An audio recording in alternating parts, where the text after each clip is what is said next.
yang siang hari ini bertindak sebagai moderator untuk sesi ini.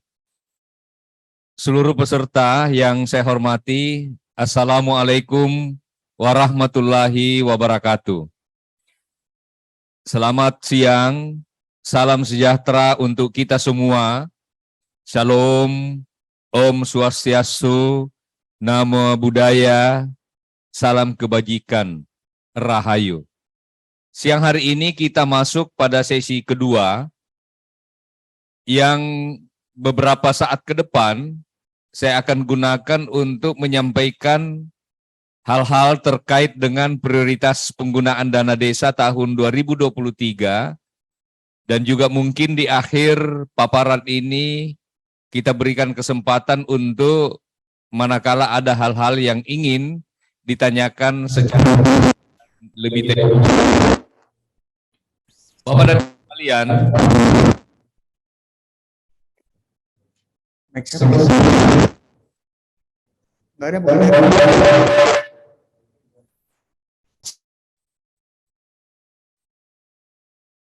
Bapak Ibu sekalian, seperti yang disampaikan tadi oleh Bapak Moderator bahwa sebenarnya prioritas penggunaan dana desa ini sudah ada amanahnya, yaitu Peraturan Pemerintah Nomor 22 Tahun 2015 yang memberikan mandat kepada Menteri Desa PDTT untuk setiap tahun menerbitkan Permendes, Peraturan Menteri Desa yang mengatur prioritas penggunaan dana desa. Alhamdulillah, untuk tahun 2023 kita sudah terbitkan Permendesnya. Kalau amanah PP-nya tadi minimal 3 bulan sebelumnya, berarti sampai akhir September, ya alhamdulillah kita terbitkan Permendes ini ditandatangani 13 September, lalu kemudian diundangkan tanggal 20 September yang lalu. Artinya secara aturan Permendes ini sesuai dengan amanah PP nomor 22 tahun 2015 yang wajib diterbitkan 3 bulan sebelum tahun anggaran baru. Permendes inilah yang kemudian kami harapkan bisa menjadi pedoman, dijadikan acuan untuk 74.962 desa-desa kita seluruh Indonesia dalam penetapan RKP, dalam penetapan APBDes desa-desa kita. Tujuan kenapa sampai ada penetapan prioritas penggunaan dana desa ini, tentu dimaksudkan tujuannya adalah bagi pemerintah pusat, pemerintah daerah provinsi, dan pemerintah daerah kabupaten kota dalam melaksanakan pemantauan. Jadi ini dijadikan dalam hal melaksanakan pemantauan, evaluasi, pendampingan masyarakat desa, juga dalam hal pembinaan, fasilitasi prioritas penggunaan dana desa. Kemudian tujuan penetapan untuk pemerintah daerah kabupaten atau pemerintah daerah kota yang mempunyai desa dan pemerintah desa itu sendiri adalah dalam memfasilitasi penyelenggaraan kewenangan desa berdasarkan hak asal-usul dan kewenangan lokal berskala desa serta pemantauan dan evaluasi status perkembangan desa. Sementara bagi pemerintah desa itu sendiri dalam menetapkan prioritas penggunaan dana desa untuk kegiatan perencanaan pembangunan yang ada di desa-desa kita. Bapak dan Ibu sekalian, kami telah menyusun beberapa prinsip penetapan prioritas penggunaan dana desa di tahun 2021 ini. Pertama adalah prinsip kemanusiaan. Sektor-sektor kemanusiaan harus disentuh dari dana desa.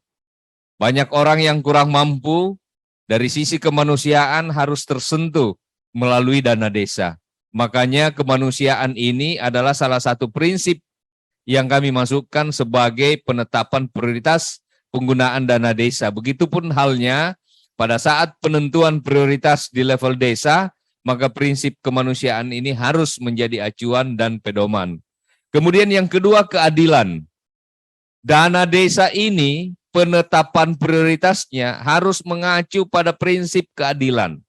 Tidak boleh misalnya dana desa ini dinikmati segelintir kelompok yang ada di desa, tetapi dengan seadil-adilnya. Kemudian yang ketiga adalah kebinekaan. Tidak boleh dana desa ini dinikmati oleh kelompok-kelompok ras tertentu, agama-agama tertentu. Tetapi apapun agamanya, apapun warna kulitnya, apapun bahasanya, kalau dia resmi menjadi masyarakat di desa tersebut, maka sama haknya, sama kedudukannya dalam hal menikmati dana desa ini. Kemudian yang keempat adalah keseimbangan alam. Dana desa juga harus memperhatikan keseimbangan alam. Boleh dana desa dipakai untuk desa wisata misalnya, untuk membuat spot-spot wisata baru. Tetapi tidak boleh dengan alasan desa wisata sampai alam yang sudah ada menjadi rusak dan menjadi tidak seimbang. Kemudian kebijakan strategis nasional berbasis kewenangan desa. Bahwa dana desa ini boleh dipakai untuk mensupport kebijakan-kebijakan strategis nasional. Tetapi batasannya adalah kewenangan desa. Tidak boleh dipakai untuk melakukan kegiatan-kegiatan atau program-program kebijakan nasional yang bukan kewenangan desa. Lalu yang keenam, bahwa dana desa ini prinsipnya harus sesuai dengan kondisi objektif yang ada di desa bersangkutan. Kemudian tahun 2023 ini, seperti yang Pak Frendi tadi sampaikan, kita sudah menetapkan Permendes nomor 8 tahun 2022 yang mengatur prioritas penggunaan dana desa tahun 2023. Prioritasnya ada 3 prioritas utama, lalu kemudian dari 3 prioritas utama ini kami akan sampaikan item-itemnya atau kegiatan-kegiatan yang boleh dilakukan dari ketiga prioritas utama ini. Pertama adalah pemulihan ekonomi nasional. Kenapa pemulihan ekonomi nasional menjadi prioritas pertama dari dana desa? Karena kita sudah 3 tahun ini dilanda COVID, menjadi kenyataan bahwa kegiatan aktivitas ekonomi di desa-desa kita menjadi stagnan, bahkan ada yang kurang berjalan dan kurang menggembirakan. Makanya dana desa harus hadir bagaimana mengambil peran untuk pemulihan ekonomi nasional sesuai kewenangan desa. Jadi aktivitas pemulihan ekonomi ini adalah berlevel desa. Kemudian yang kedua adalah program prioritas nasional. Dana desa ini diikhtiarkan untuk mensupport program-program prioritas nasional sesuai kewenangan desa. Lalu yang ketiga, prioritas dana desa tahun 2023 nanti adalah dana desa untuk mitigasi dan penanganan bencana alam dan bencana non-alam sesuai dengan kewenangan desa. Ibu dan Bapak sekalian, seluruh peserta sosialisasi yang saya banggakan masih dengan setia ikut dalam sosialisasi ini. Untuk pertama, penggunaan dana desa ini untuk pemulihan ekonomi nasional.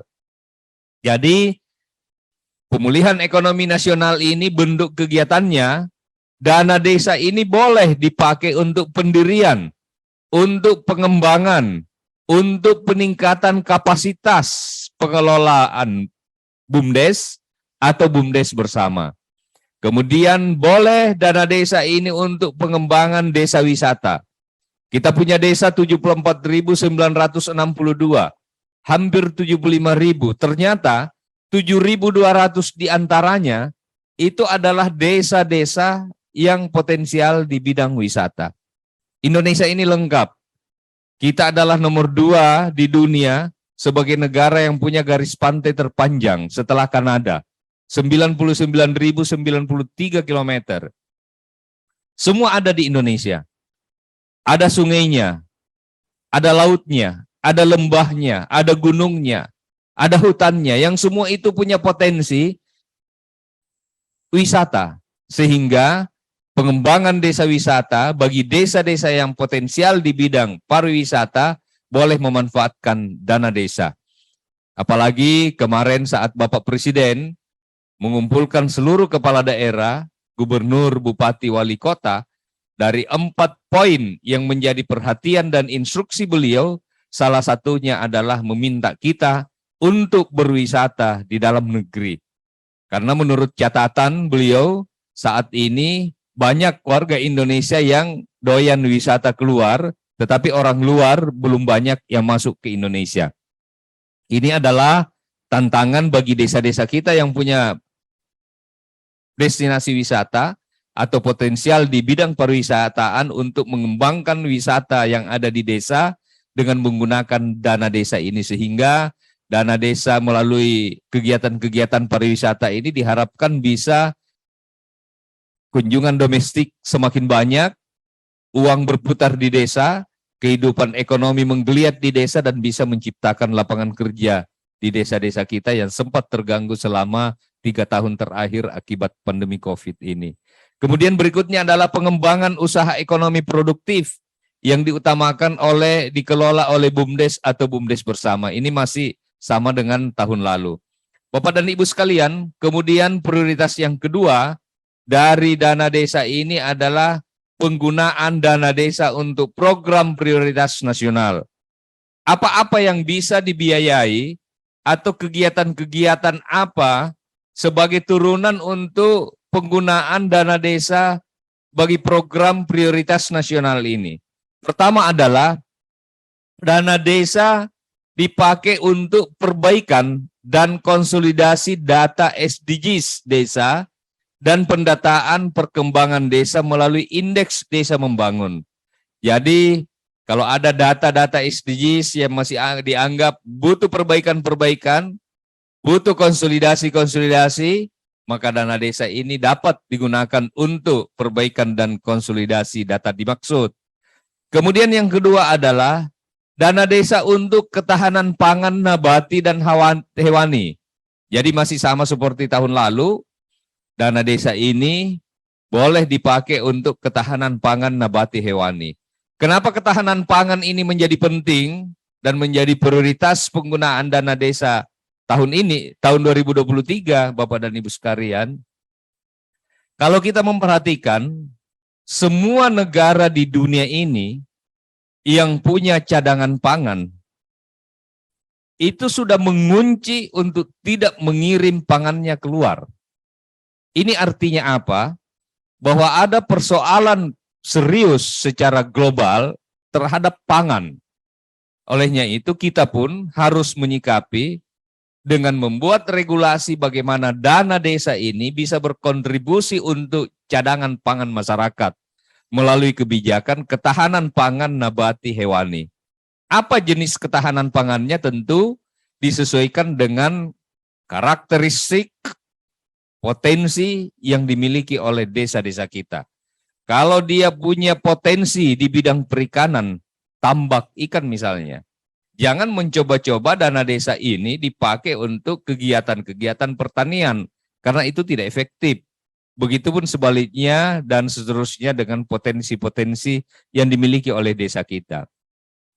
Kemudian dana desa dipakai untuk pencegahan dan penurunan stunting. Stunting ini adalah program yang menjadi prioritas nasional. Secara nasional, kementerian lembaga terkait fokus untuk mengawal program ini. Begitupun halnya dengan provinsi, dengan pemerintah kabupaten atau kota. Tetapi desa tidak bisa berdiam diri manakala stunting ini ada di desa atau upaya-upaya pencegahan kemungkinan-kemungkinan stunting yang ada di desa. Tetapi sekali lagi adalah sesuai kewenangan yang ada di desa. Kemudian berikutnya adalah peningkatan kualitas sumber daya manusia warga desa. Ini peningkatan kualitas sumber daya manusia warga desa. Boleh dipakai untuk dana desa. Tetapi apa yang menjadi item kegiatan untuk kualitas SDM warga desa ini tentu terutama sekali adalah kualitas yang dikaitkan dengan kapasitas-kapasitas masyarakat yang mengelola BUMDes. Misalnya kegiatan-kegiatan, saya ngambil contoh, ada satu desa punya potensi di bidang desa ini potensinya di wilayahnya banyak singkong. Kita atau Kementerian Desa tidak berharap singkong ini panen langsung dijual. Tapi bagaimana caranya singkong ini diolah di desa dulu, setelah dipetik ada pengolahan, sehingga melalui pengolahan ini ada added value, ada penambahan nilai ekonomi, ada penciptaan lapangan kerja. Lalu kemudian peningkatan kapasitas seperti itu bisa dilakukan di desa-desa dengan model-model swakelola. Kemudian berikutnya peningkatan keterlibatan masyarakat secara menyeluruh dalam pembangunan dan pemberdayaan masyarakat desa. Ini juga penting dan bisa digunakan dari dana desa. Kemudian perluasan akses layanan kesehatan sesuai kewenangan desa. Jadi terkait layanan kesehatan ini intinya adalah sesuai kewenangan desa. Seperti kemarin kasus COVID. Di awal-awal COVID masih banyak teman-teman kepala desa, para pendamping yang mungkin masih belum jelas penggunaan dana desa ini untuk COVID apa-apa saja sih yang boleh. Sebenarnya kita sudah menekankan bahwa semua itu harus sesuai dengan kewenangan desa. Contoh kemarin kasus COVID. Ketika ada kerumunan dan kerumunan itu dikhawatirkan tertular COVID, maka di tempat-tempat ramai itu bisa dilakukan penyemprotan disinfektan dengan menggunakan dana desa. Ada pilkades, lalu kemudian petugas pilkades ini dibelikan masker, itu boleh dari dana desa. Kemudian ada tempat isolasi mandiri yang ada di desa, juga boleh dari dana desa. Kemudian menyiapkan tempat cuci tangan di tempat-tempat umum, itu boleh dari dana desa. Tetapi kalau sudah tes PCR, perawatan yang sudah memakai tabung, perawatan yang sifatnya ditangani oleh medis, maka itu bukan lagi kewenangan desa, tapi itu ditangani dan menjadi kewenangan pemerintah kabupaten, pemerintah provinsi, dan pemerintah pusat atau Kementerian Kesehatan. Bapak dan Ibu sekalian, kemudian ini yang mungkin baru, dan teman-teman kepala desa selama ini memperjuangkan sehingga Bapak Presiden merespon, Bapak Menteri merespon, dan kami masukkan dalam Permendes di poin G ini adalah dana operasional pemerintah desa. Jadi dana operasional pemerintah desa ini paling banyak 3% dari pagu dana desa setiap desa. Jadi kalau pagunya 1 miliar, paling banyak 30 juta rupiah. Bisa dibawanya kalau mau mengambil hanya 25%, 2,5% atau 25 juta dari 1 miliar silakan. Tetapi tidak boleh lebih dari 3% pagu dana desa yang diperuntukkan untuk dana operasional pemerintah desa. Saya pikir nanti Ibu dan Bapak sekalian sudah nanya-nanya nih. Dana operasional yang 3% ini item-item kegiatannya apa-apa saja. Tadi di sesi pertama tadi pagi sudah ada yang nanya dari Buol kalau saya tidak salah, dan nanti akan saya jelaskan dana 3% operasional pemerintah desa ini diperuntukkan untuk apa-apa saja. Kemudian dana desa juga dipakai untuk penanggulangan kemiskinan, terutama kemiskinan ekstrim. Kemiskinan ekstrim memang orang miskin ini ada di antara kita dan itu bisa di-cover dari dana desa. Tapi pemerintah desa juga harus hati-hati dalam menetapkan penerima KPM, keluarga penerima manfaat untuk menerima BLT ini. Misalnya untuk kemiskinan ekstrim ini, karena kebanyakan warga ketika didata untuk bantuan, ya banyak juga saya temukan di beberapa desa warganya rame-rame ingin menjadi seakan-akan dikatakan miskin agar mendapatkan bantuan tersebut. Tetapi yang menjadi catatan adalah dalam hal penetapan warga miskin atau miskin ekstrim itu harus betul-betul dibahas dalam musyawarah desa dengan mendapatkan informasi-informasi dari seluruh lapisan masyarakat, terutama pendataan-pendataan yang dimulai dari tingkat RT, RW, dusun yang ada di desa-desa kita. Kemudian bantuan langsung tunai, ini erat kaitannya dengan penanggulangan kemiskinan tadi. Bantuan langsung tunai ini untuk mendukung percepatan penghapusan kemiskinan ekstrim yang menjadi fokus atau perhatian pemerintah kita akhir-akhir ini. Bapak dan Ibu sekalian, kemudian saya melangkah kepada prioritas ketiga dari dana desa ini adalah dana desa untuk mitigasi bencana alam dan non-alam. Mitigasi dan penanganan bencana alam, mitigasi dan penanganan bencana non-alam. Saya katakan tadi, kita adalah negara yang sangat besar, kita memiliki lebih dari 17.000 pulau besar dan kecil, kita semuanya ada lembahnya, ada bukitnya, ada sungainya, potensi-potensi bencana alam itu ada, seperti tanah longsor, angin puting beliung, banjir, dan lain sebagainya, sehingga manakala mudah-mudahan ini tidak dipakai oleh desa-desa kita, tetapi kalau dalam kondisi darurat ini dipakai, maka kita memberikan ruang ini dapat digunakan oleh desa yang daerahnya dan mengalami bencana alam yang saya maksudkan tadi. Karena pemerintah desa hakikatnya adalah pemerintah yang ada terdepan di tengah-tengah masyarakat yang bisa dengan gerak cepat bisa menghadapi dan menangani penanggulangan bencana alam ini. Begitupun non-alam, seperti COVID ini kan sekarang pemerintah belum mencabut status pandemi. Tapi manakala besok lusa, karena kasusnya sudah hampir hilang, sudah ditetapkan sebagai endemik, maka tentu kita akan menyesuaikan penggunaan dana desa ini dengan tidak untuk bencana alam lagi seperti COVID. Bapak dan Ibu sekalian, yang menjadi catatan penting dari penetapan prioritas penggunaan dana desa ini adalah bahwa prioritas ini harus dibahas, disepakati, didiskusikan secara bersama-sama, kemudian ditetapkan di mana forum yang membahas, kemudian menyepakati, menetapkan ini. Tentu forumnya adalah musyawarah desa. Karena forum musyawarah desa penyusunan rencana kerja pembangunan tersebut adalah forum tertinggi yang ada di desa untuk mendiskusikan, membahas, menyepakati, dan menetapkan perencanaan pembangunan berlevel desa. Dan kemudian ini dituangkan dalam berita acara. Kemudian yang kedua, penetapan prioritas ini dilaksanakan mengikuti tahapan perencanaan pembangunan yang ada di desa sesuai ketentuan peraturan perundang-undangan tentunya.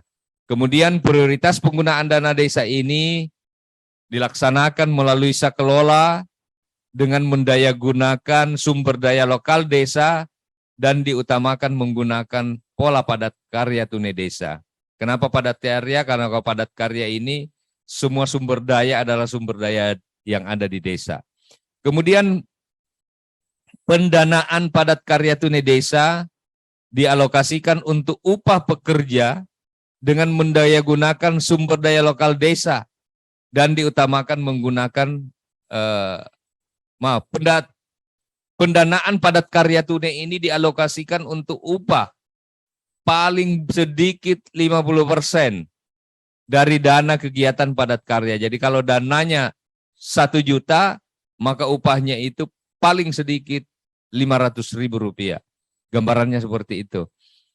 Kemudian penetapan prioritas penggunaan dana desa ini, Ibu dan Bapak sekalian, dia akan menjadi bagian dari rencana kerja pembangunan desa, RKP desa. Kemudian dia disusun berdasarkan hasil pendataan SDGs yang dilakukan oleh desa-desa kita.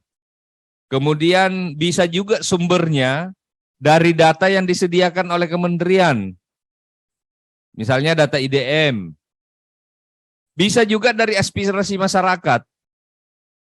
Makanya saya pada berbagai kesempatan selalu mengatakan bahwa kualitas musyawarah desa itu dapat dilihat bukan dari banyaknya orang yang hadir, tapi banyaknya keterwakilan yang hadir. Untuk apa banyak dari sisi jumlah yang hadir bermusyawarah desa, tapi itu diisi oleh orang-orang kepala desa, oleh perangkat-perangkat desa. Itu tidak fair. Tetapi ketika musyawarah desa itu dihadiri oleh keterwakilan masyarakat sebanyak-banyaknya, maka musyawarah desa itu semakin berkualitas dan baik. Ada tokoh perempuan yang hadir, yang mungkin dalam musyawarah desa tersebut menyuarakan bagaimana kepentingan-kepentingan pembangunan perempuan. Ada tokoh agama yang mungkin menyuarakan bagaimana pembinaan mental, spiritual, keagamaan di desa tersebut juga dibiayai dari dana desa. Ada tokoh pemuda yang mungkin menyuarakan bagaimana pemuda-pemuda di desa tersebut bisa tersentuh dari dana desa dengan kegiatan-kegiatan yang positif agar mereka terhindar dari kegiatan-kegiatan yang tidak baik. Ada tokoh pendidik yang mungkin hadir menyampaikan bagaimana dana desa ini juga berpihak kepada sektor-sektor pendidikan. Nah, Ibu dan Bapak sekalian, selanjutnya RKP desa yang memuat prioritas penggunaan dana desa inilah yang kemudian menjadi pedoman dalam penyusunan APB desa, APBDes. Lalu berikutnya, dalam penyusunan prioritas penggunaan dana desa ini, partisipasi masyarakat dibutuhkan. Masyarakat desa punya hak untuk berpartisipasi dalam percepatan prioritas, dalam penetapan prioritas penggunaan dana desa. Ini adalah hak masyarakat. Tidak boleh penetapan prioritas ini ditetapkan sepihak oleh perangkat desa misalnya. Tapi harus dimusyawarahkan, harus mendapatkan masukan sebanyak-banyaknya dari masyarakat. Jadi masyarakat harus terlibat aktif dalam setiap tahapan. Kemudian keterlibatan aktifnya itu bisa dimanifestasikan dengan menyampaikan usul-usulan program, usulan-usulan kegiatan seperti yang saya katakan tadi. Kemudian memastikan prioritas penggunaan dana desa ini ditetapkan dalam dokumen RKP desa dan APB desa, lalu kemudian masyarakat yang hadir dalam musyawarah tersebut juga ikut mensosialisasikan prioritas penggunaan dana desa ini. Jadi tidak boleh kemudian dia ikut bermusyawarah, setelah musyawarahnya alot dan ada kesepakatan, lalu kemudian sampai di lingkungan RT-nya ada warga yang bertanya dan mengkomplain apa yang menjadi keputusan itu, lalu dia sendiri yang menyalahkan keputusan itu. Harus ada tanggung jawab untuk ikut mensosialisasikan, ikut menyampaikan bahwa inilah hasil musyawarah yang ada di desa yang menjadi program desa kita 1 tahun ke depan. Kemudian terkait dengan publikasi, pemerintah desa harus mempublikasi penetapan prioritas penggunaan dana desa ini yang terdiri atas hasil musyawarah desa, data desa, potensi desa, dan sumber daya pembangunan, termasuk dokumen RPJMDes, dokumen RKP desa, prioritas penggunaan dana desa, dan dokumen APBD. Dan publikasi ini dilakukan di ruang publik yang mudah diakses oleh masyarakat. Sekarang kita sudah punya medsos sampai ke desa-desa. Di media sosial milik pemerintah desa pun publikasi ini dapat dilakukan dengan efektif tentunya. Jadi kalau dulu, zaman-zaman dulu, hasil musyawarah itu, publikasi level desa itu, kemudian diketik, dipasang di pos ronda, pos kamling, dipasang di pangkalan ojek, itu dulu. Tapi sekarang semua warga desa sudah punya Android, sudah punya handphone yang akses komunikasinya sangat cepat dan lancar, sehingga publikasi-publikasi seperti ini mestinya ada media sosial yang dikelola oleh desa untuk bisa disampaikan dengan efektif kepada masyarakat. Dalam hal pemerintah desa tidak mempublikasi prioritas penggunaan dana desa di ruang publik, maka Badan Permusyawaratan Desa menyampaikan teguran lisan. Jadi bisa ditegur oleh BPD atau teguran tertulis kepada pemerintah desa dengan tembusan kepada bupati. Karena ini harus ada keterbukaan kepada seluruh masyarakat. Masyarakat harus membacanya dan mengetahuinya. Dalam hal pelaporan, kepala desa ini menyampaikan pelaporan penetapan prioritas penggunaan dana desa kepada menteri yang disampaikan dalam bentuk dokumen digital menggunakan sistem informasi desa (SID) yang disediakan oleh kementerian. Kemudian dalam hal laporan dapat disampaikan dalam bentuk dokumen digital, dalam hal tidak dapat disampaikan dalam dokumen digital, maka kepala desa ini dapat menyampaikan laporan secara offline dengan difasilitasi oleh tenaga pendamping profesional. Jadi para pendamping desa kita, pendamping lokal desa, pendamping desa untuk aktif mengontrol ini.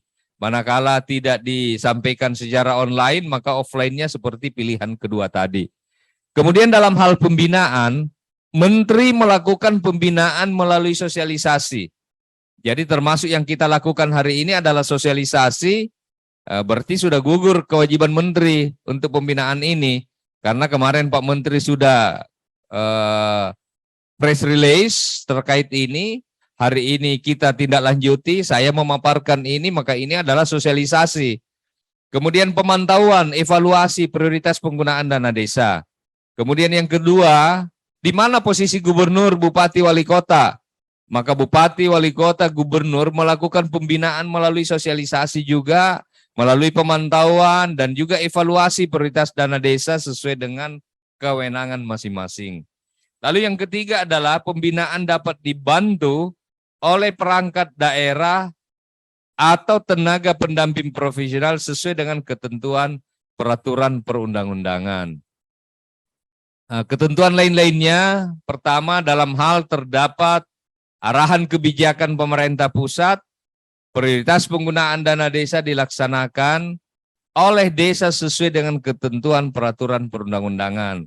Kemudian pengelolaan keuangan pelaksanaan prioritas penggunaan dana desa ini dilaksanakan sesuai dengan ketentuan peraturan perundangan yang mengatur mengenai pengelolaan keuangan desa. Nah, ini Bapak dan Ibu sekalian, contoh kegiatan prioritas penggunaan dana desa sesuai dengan lampiran Permendes nomor 8 tahun 2022. Prioritas penggunaan dana desa untuk pendirian, pengembangan, peningkatan kapasitas pengelolaan BUMDes-BUMDesma. Jadi contoh-contoh kegiatannya bisa dalam bentuk pendirian BUMDes-BUMDesma, bisa dalam bentuk penyertaan modal BUMDes-BUMDesma, kemudian bisa dalam bentuk pengembangan usaha atau unit usaha yang ada di BUMDes-BUMDesma yang difokuskan untuk pembentukan dan pengembangan produk unggulan. Kemudian kegiatan lainnya untuk perwujudan, pendirian, pengembangan, dan peningkatan kapasitas pengelolaan BUMDes-BUMDesma. Ini contoh yang kemudian prioritas dana desa untuk pengembangan usaha ekonomi produktif, maka contoh-contoh kegiatannya adalah di bidang pertanian misalnya, di bidang perkebunan, peternakan, pada pembentukan dan pengembangan produk unggulan. Nanti ini bahannya bisa di-share kepada seluruh peserta sosialisasi hari ini. Kemudian di bidang jasa, di bidang sarana prasarana pemasaran, kemudian pemanfaatan potensi wilayah hutan dan optimalisasi perhutanan sosial, lalu kemudian pengelolaan hutan, pemanfaatan teknologi tepat guna TTG, kemudian kegiatan lainnya di dalam rangka mewujudkan pengembangan usaha ekonomi produktif. Ini selanjutnya adalah prioritas penggunaan dana desa untuk pengembangan desa wisata. Dapat digunakan untuk apa saja? Pengadaan, pembangunan, pemanfaatan, pemeliharaan, sarana prasarana. Kemudian promosi desa wisata juga boleh. Kemudian pelatihan, pengelolaan desa wisata, pengembangan investasi desa wisata, pengembangan kerjasama antar desa wisata. Ini contoh-contoh kegiatannya. Kepengembangan desa wisata sesuai dengan kewenangan desa yang diputuskan melalui musyawarah yang ada di desa-desa kita. Kemudian untuk perbaikan konsolidasi data, dana desa boleh untuk pendataan potensi dan sumber daya pembangunan yang ada di desa. Dana desa boleh untuk pendataan pada tingkat RT, pendataan pada tingkat keluarga, kemudian pendataan warga pekerja migran, dan seterusnya. Ini semua ada contoh-contohnya.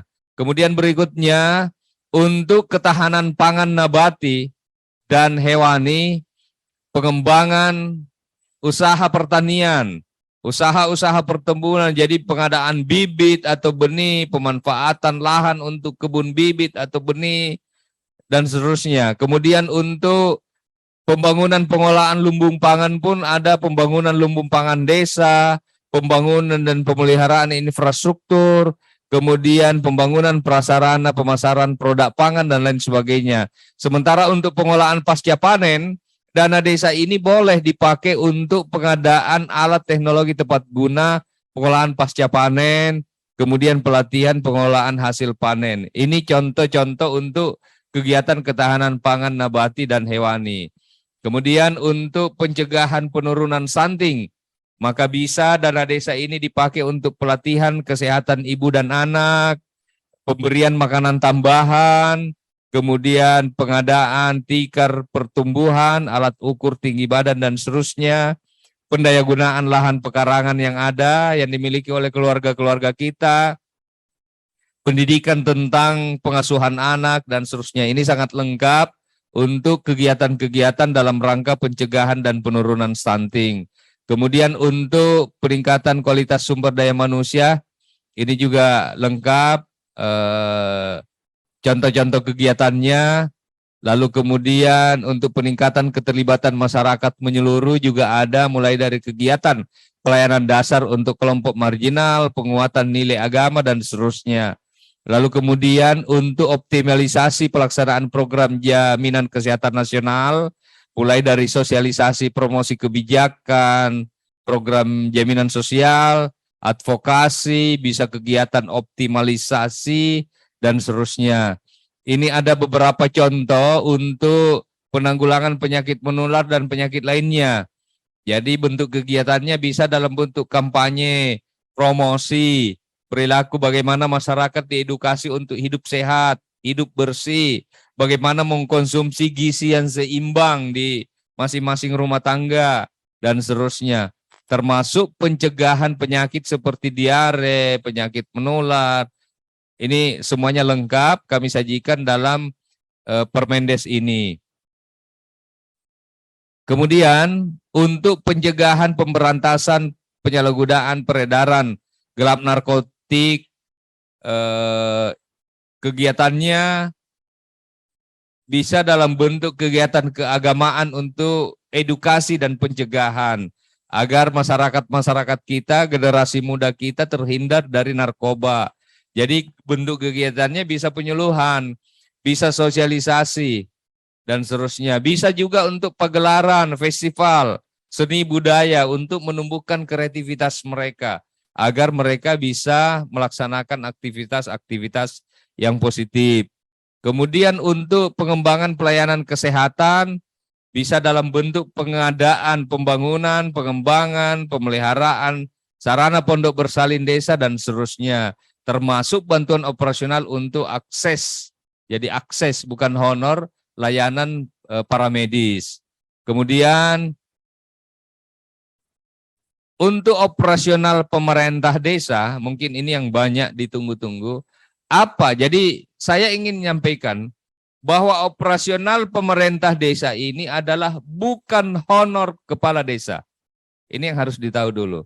Operasional pemerintah desa ini bukan honor, tetapi dia bentuknya operasional yang menunjang tugas-tugas kepala desa. Jadi boleh dipakai untuk biaya koordinasi. Misalnya pemerintah desa ingin berkoordinasi ke pemerintah daerah, kabupaten atau ke provinsi, maka dana desa untuk operasional yang 3% ini bisa dipakai dalam rangka apa? Tentu dalam rangka membangun keharmonisan hubungan pemerintahan, koordinasi antar level pemerintah yang saya sebutkan tadi. Yang kedua, operasional 3% ini juga bisa dipakai untuk biaya penanggulangan kerawanan sosial masyarakat. Misalnya untuk membiayai kegiatan dalam rangka pencegahan dan penanggulangan kerawanan sosial yang disebabkan oleh kemiskinan, kesusahan, oleh musibah, keterbatasan dana, ada konflik sosial, bencana yang menimpa warga. Contoh konkretnya seperti apa? Ada kepala desa lagi nyenyak tidur, jam 1 malam tiba-tiba ada warga yang ketok pintu. Warga ini harus dirujuk ke rumah sakit karena dia sakit. Rumah sakitnya jauh dari desa. Butuh biaya transport. Maka operasional pemerintah desa boleh dipakai untuk operasional seperti ini, untuk membantu warga yang membutuhkan seperti ini. Ada warga yang berduka, meninggal. Dia miskin. Tidak ada yang menyiapkan pemakamannya. Misalnya yang muslim, kain kafan dan seterusnya. Maka dana desa ini boleh dipakai untuk membiayai warga miskin yang meninggal untuk pemakamannya. Itu yang dimaksud untuk kesusahan, kemiskinan. Ada warga kena musibah, rumahnya terbakar misalnya. Maka operasional ini boleh dipakai untuk pemberian santunan. Terus biaya kegiatan khusus lainnya yang ketiga. Ini digunakan untuk membiayai kegiatan promosi, protokoler, pemberian untuk masyarakat yang berprestasi, kegiatan olahraga, sosial, seni, budaya, keagamaan, dan seterusnya. Jadi misalnya untuk membangkitkan semangat generasi muda, ada lomba-lomba. Boleh dari operasional pemerintah ini dipakai membeli untuk hadiah bagi lomba di bidang olahraga ataupun seni untuk membangkitkan kreativitas anak-anak muda kita yang ada di desa. Begitupun halnya kegiatan-kegiatan keagamaan bisa disupport dari operasional pemerintah desa ini. Ini untuk operasional pemerintah desa, Bapak dan Ibu sekalian. Kemudian untuk penanggulangan kemiskinan, terutama kemiskinan ekstrim, penurunan beban pengeluaran antara lain pemberian bantuan sosial, jaminan sosial pada masyarakat miskin atau miskin ekstrim. Kemudian peningkatan pendapatan, pemberdayaan usaha mikro, kecil, menengah, pengembangan ekonomi lokal yang ada di desa-desa kita. Kemudian penyediaan lapangan kerja termasuk program-program PKTD, padat karya.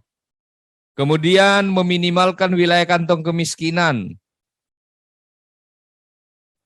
Misalnya membangun, mengembangkan pos pelayanan terpadu, pos Yandu, pos Kesdes, pos kesehatan desa, pendidikan anak usia dini PAUD, dan meningkatkan konektivitas antar wilayah desa, antara lain membangun jalan desa dan jembatan sesuai dengan kewenangan desa. Lalu berikutnya adalah bantuan pembangunan, perbaikan, dan rehabilitasi rumah layak huni dan sehat untuk warga miskin dan warga miskin ekstrim. Boleh dari dana desa untuk sektor ini. Kemudian, untuk BLT, bantuan langsung tunai dana desa ini dialokasikan maksimal 25%. Ini yang berbeda dengan kebijakan kita tahun 2022 ini yang mematok minimal 40%. Nah, sekarang karena ekonomi sudah mulai jalan, mudah-mudahan semua mulus-mulus saja, ekonomi kita di desa bangkit, yang tidak kerja kemudian kerja, yang dagangannya tadinya tidak laku sudah mulai laku karena daya beli sudah mulai meningkat. Maka antara lain pertimbangannya seperti itu, maka BLT di 2023 nanti adalah maksimal 25%. Sehingga dengan BLT 25% maksimal ini memberikan ruang bagi desa-desa kita untuk mengefektifkan apa yang menjadi usulan-usulan atau program-program prioritas yang ada di desa. Jadi ruang fiskalnya semakin besar, sehingga ruang kreativitasnya juga semakin besar untuk mengakomodir apa yang menjadi usulan-usulan, masukan-masukan warga desa. Kemudian untuk BLT maksimal 25% ini, kriterianya apa saja? Pertama adalah bagi keluarga miskin yang berdomisili di desa. Jadi dia harus berdomisili di desa dan diutamakan miskin ekstrim. Jadi urutannya itu miskin ekstrim dulu yang dahulu. Jangan yang miskin biasa-biasa saja dapat, lalu yang memang hidup sebatang kara, miskin ekstrim, nggak bisa diapa-apain, itu tidak dapat, itu tidak adil. Menyalahi prinsip penetapan prioritas yang tadi berkeadilan yang saya sampaikan di awal paparan ini. Yang kedua adalah bagi keluarga yang terdapat anggotanya yang rentan sakit. Ada anggota keluarga rentan sakit kronis menahun. Kemudian yang ketiga adalah keluarga dengan anggota rumah tangga tunggal lanjut usia. Ini yang sebatang kara nih. Dia tunggal, sudah lanjut usia, hidup terkadang dari belas kasihan para tetangga. Ini menjadi prioritas miskin ekstrim seperti ini. Lalu yang keempat adalah keluarga yang terdapat anggota keluarga difabel. Jadi sebenarnya agak fleksibel ini, walaupun alokasinya adalah maksimal 25% yang kami buat regulasinya. Kemudian prioritas penggunaan dana desa ini untuk mitigasi dan penanganan bencana alam, bisa dalam bentuk pengadaan, pembangunan, pengembangan, pemeliharaan sarana prasarana, penanggulangan bencana alam atau kejadian luar biasa lain yang ada di desa. Jadi bisa dalam bentuk pembuatan peta potensi rawan bencana di desa. Jadi potensi rawan bencananya, pemetaannya bisa petanya dari dana desa ini. Kemudian yang kedua, alat pemadam api ringan yang ada di desa. Kemudian yang ketiga, pertolongan pertama pada kecelakaan untuk bencana. Pertolongan pertama kecelakaan ini seperti posko-posko darurat, dapur-dapur umum, manakala terjadi bencana alam di desa. Kemudian yang keempat adalah pembangunan jalan evakuasi, jalur-jalur evakuasi. Penyediaan penunjuk jalur evakuasi. Kegiatan tanggap darurat bencana alam, ya. Jadi ini erat kaitannya dengan pertolongan pertama tadi, tanggap darurat ini. Ada kejadian langsung action, itu boleh dari dana desa. Penyediaan tempat pengungsian, manakala ada warga tempatnya banjir, kemudian di lokasi yang banjir tersebut tidak bisa ditempati oleh warga, maka bisa dibuat tempat pengungsian. Pembersihan lingkungan perumahan yang terkena bencana alam, rehabilitasi dan rekonstruksi lingkungan, kemudian sarana prasarana untuk mitigasi dan penanggulangan bencana alam. Lalu berikutnya Bapak dan Ibu sekalian, untuk bencana non alam antara lain muncul akibat endemik, wabah, virus, bakteri yang berdampak luas bagi masyarakat. Seperti contohnya coronavirus ini. Kemudian bencana non alam yang muncul bertahap, hewan dan ternak seperti penyakit menular mulut dan kuku, antraks. Tapi ini pun harus sesuai kewenangan desa, karena penyakit mulut dan kuku tadi itu ada pembagian kewenangannya, termasuk penyediaan vaksin itu dalam peraturan Menteri Pertanian itu menjadi kewenangan pemerintah kabupaten. Jadi desa ini mungkin sifatnya adalah sosialisasi atau pembersihan kandang yang sesuai kewenangan desa, yang kecil-kecil saja. Lalu yang ketiga adalah bencana non alam seperti tanaman produksi rakyat, kena hama wereng, kemudian hama belalang, itu bagaimana. Tetapi sekali lagi ini harus dikomunikasikan dengan SKPD teknis terkait, dan sekali lagi kuncinya adalah kewenangan desa. Begitupun untuk kegiatan-kegiatan lain seperti desa aman COVID, relawan desa aman COVID, dan seterusnya. Bapak dan Ibu sekalian, ini ada Desa Aman COVID.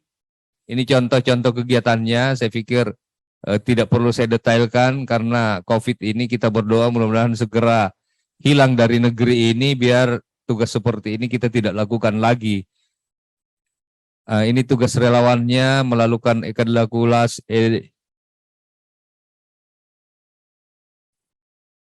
melakukan penyemprotan disinfektan, edukasi kepada warga untuk hidup bersih dan lain sebagainya. Inilah Bapak dan Ibu sekalian beberapa hal yang